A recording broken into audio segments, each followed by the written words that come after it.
Good morning class.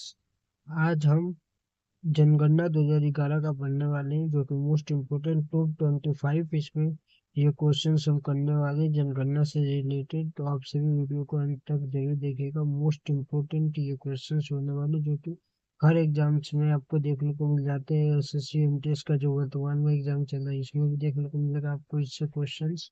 और फिर आपको रेलवे, एनटीपीसी, वो जो भी रेलवे के एग्जाम्स होते हैं और भी अदर जो भी डिपार्टमेंट्स में एग्जाम होते हैं, सभी में इससे आपको क्वेश्चंस देखने को मिल जाते हैं। जनगणना 2011 से आपको हर शिफ्ट में, हर परीक्षा में एग्जाम क्वेश्चंस देखने को मिल जाते हैं। क्योंकि 2021 का अभी तक जनगणना हुआ नहीं है, तो 2011 वाला जनगणना ही पूछा जाता है। तो चलिए ये पहला क्वेश्चन इसमें देखते हैं। तो इसमें पहला क्वेश्चन आएगा। इसमें पहला क्वेश्चन है, देखिए। तो भारत की जनगणना का इतिहास कब से शुरू हुआ? भारत की जनगणना का इतिहास कौन सी शताब्दी से शुरू हुआ, ये भी कहा जा सकता है। तो देखिए, पहला ऑप्शन इसमें दिया गया 1500, दूसरा 1700, तीसरा 1800 और चौथा इसमें 1900। तो ये आपका जो करेक्ट आंसर जाने वाला है इसमें, आपका 1800 आंसर करेक्ट जाने वाला है, यानी ख आंसर आपका बिल्कुल करेक्ट है। फिर अब नेक्स्ट प्रश्न देख लेते हैं। दूसरा प्रश्न है आपका, भारत की प्रथम जनगणना जनगणना जेम्स प्रिंसेस द्वारा किस भारतीय शहर से प्रारंभ की गई? तो ये आपका ऑप्शन में दिया गया इलाहाबाद, बनारस, कलकत्ता या ए और बी दोनों। तो इसमें आपको जो करेक्ट जाने वाला है वो ए और बी दोनों तो करेक्ट है। यानी पहली जो जनगणना जेम्स प्रिंसेस द्वारा कराई गई थी, वो कौन से शहर में कराई गई थी? तो वो आपके इलाहाबाद और बनारस में कराई गई थी, जो कि ये भी करेक्ट आंसर है। घ आंसर इज द करेक्ट है। तीसरा प्रश्न देख लेंगे। तीसरा प्रश्न आपका आएगा, 2011 की जनगणना के अनुसार भारत का लिंगानुपात कितना है? 2011 की जनगणना के अनुसार भारत का लिंगानुपात कितना है? तो ये आपका जो लिंगानुपात है, ये आपका हैगा 1000 पुरुषों पे 943 महिलाएं होंगी, जो कि ये करेक्ट है आपका बी आंसर, यानी ख आंसर आपका करेक्ट है। अब चौथा प्रश्न देख लेते हैं। चौथा प्रश्न आपका आएगा, भारत में 10 वर्षीय जनगणना विधिवत रूप से किस वर्ष में आरंभ हुई थी? तो ये आपका विधिवत वर्ष से 10 वर्ष की जो जनगणना वो कब से शुरू हुई थी? तो वो आपकी 1881 से शुरू हुई थी। ख आंसर इज द करेक्ट है आपका। पांचवा प्रश्न देख लेते। पांचवा प्रश्न है आपका, निम्नलिखित भारत में निम्नलिखित में से किस का जनसंख्या घनत्व सबसे अधिक है? किसका जनसंख्या घनत्व सबसे अधिक है? तो सबसे अधिक जनसंख्या घनत्व किसका है? उत्तर प्रदेश, बिहार, दिल्ली या फिर चंडीगढ़। पांचवें का आंसर आपका सी इज द करेक्ट है, यानी दिल्ली आपका बिल्कुल करेक्ट आंसर होने वाला है। अब देख लेते हैं नेक्स्ट प्रश्न। छठा प्रश्न देख लेते हैं। 2011 की जनगणना के अनुसार भारत के किस राज्य का जनसंख्या घनत्व सर्वाधिक है? तो इसका आपका जो छठे का आंसर जाने वाला है, वो आपका B option is the correct है। बिहार का सबसे सर्वाधिक जनसंख्या घनत्व आपका है, जो कि इसमें आपका 1002 सॉरी 1102 वर्ग किलोमीटर प्रति व्यक्ति इसमें होने रहेगा। सातवां प्रश्न देख लेते। सातवां प्रश्न में आएगा आपका, निम्नलिखित में से किस एक राज्य में दर साक्षरता का उच्चतम स्तर है? तो आपका साक्षरता का जो उच्चतम स्तर है, ऑप्शन में से बताना है, जो कि आपका मिजोरम है, बांग्लादेश है, या बंगाल है, या फिर आपका ये गुजरात है या पंजाब है। तो इसका आपका आंसर जो करेक्ट जाने वाला है, सातवें का आंसर ये ऑप्शन इज द करेक्ट, आपका मिजोरम आपका करेक्ट आंसर होगा।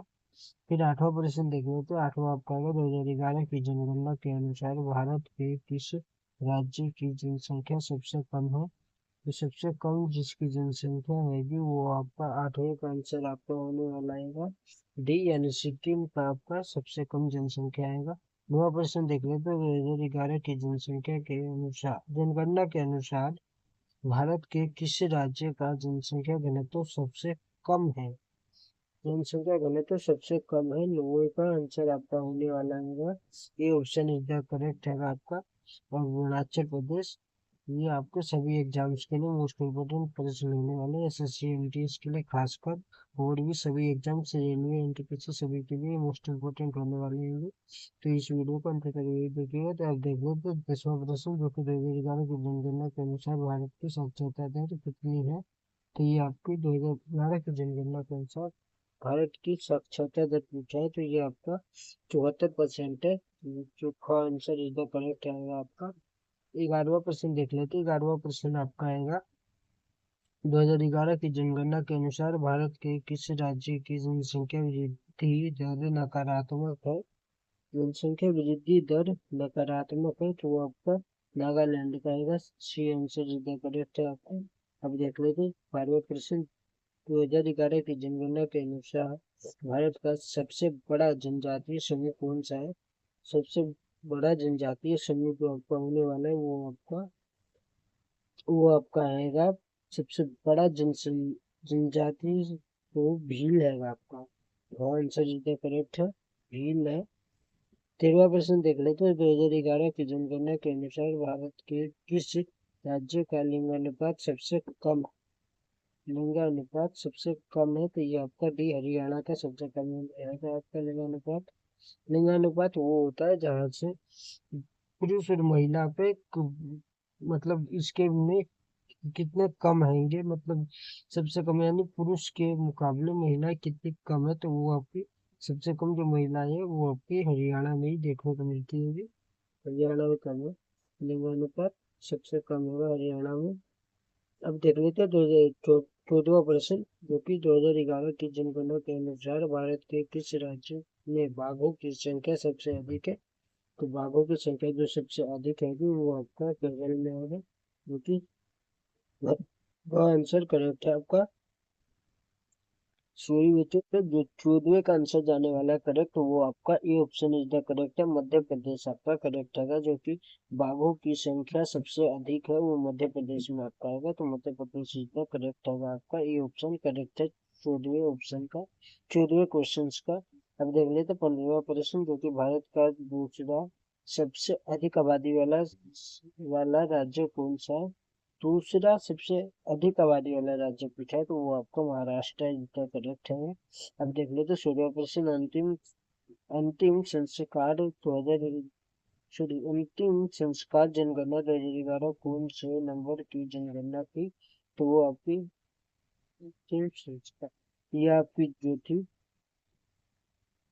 15वीं जनगणना थी। अंतिम बार जो हुई थी 15वीं जनगणना थी। अब आपका जो होगा 16वां होगा, जो कि 2021 में होने वाला था, वो अभी हुआ नहीं। अब 17वां प्रश्न देख लेते हैं। 17वां प्रश्न आपका आएगा, भारतीय जनगणना 2011 कितनी भाषाओं में आयोजित की गई थी। कितनी भाषाओं में ये आयोजित की गई थी। तो इसका करेक्ट आंसर आपका आएगा 16 भाषाओं में कंडक्ट कराई गई थी ये आपकी जनगणना। अब 2018 परसेंट देख लेते हैं।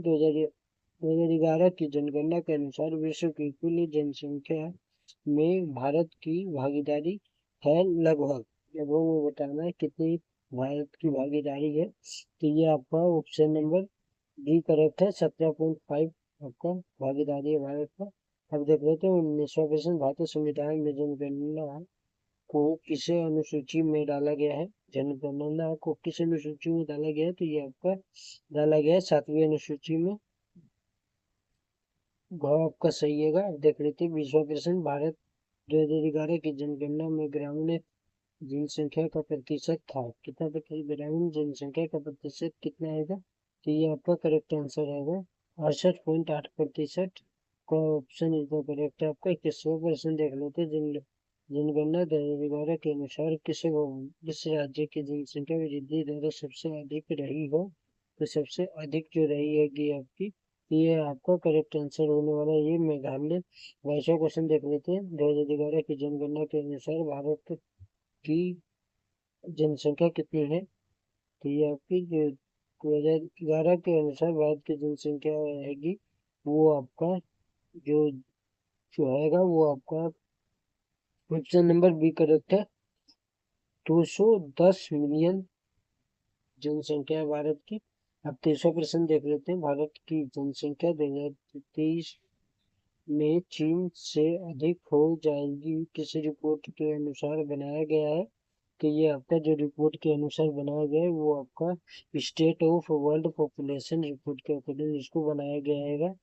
अब देख लेते 2011 सॉरी जनगणना 2011 के अनुसार भारत की जनसंख्या वृद्धि दर कितनी रही है। तो भारत की जनसंख्या वृद्धि दर जो रही है कि वो आपका 17.72% रही है। D option is the correct है यानी वह 25वां लास्ट क्वेश्चन देख लेते हैं। टॉप 25 ये प्रश्न थे जो कि मोस्ट इम्पोर्टेंट प्रश्न थे जनसंख्या से जनगणना से रिलेटेड ये टोटली प्रश्न थे। 25वां प्रश्न आपका आएगा जनगणना 2011 के अनुसार किसी संघ शासित प्रदेश की जनसंख्या सर्वाधिक का सबसे अधिक है। तो ये आपका जो इसका करेक्ट आंसर जाने वाला है दादर एवं Nagar Haveli. C option is the correct होगा जो कि आपका गया होगा। ये आपका करेक्ट है। ये आपके 25 मोस्ट इम्पोर्टेंट क्वेश्चन थे जो कि जनसंख्या से रिलेटेड थे। 2011 की जनसंख्या से रिलेटेड ये क्वेश्चन थे। तो ये अति महत्वपूर्ण प्रश्न थे। इस प्रश्न को आप याद भी कर लीजिएगा। तो या फिर आपको इसका लिंक मिल जाएगा वीडियो के डिस्क्रिप्शन में। इसको डाउनलोड करके और आप इसको प्रिंट आउट निकलवा करके या फोन में वो पीपीटी के अकॉर्डिंग याद कर सकते हो या वीडियो के भी माध्यम से याद कर सकते हो इसको। तो चलिए नेक्स्ट वीडियो में फिर मिलेंगे। जय हिंद।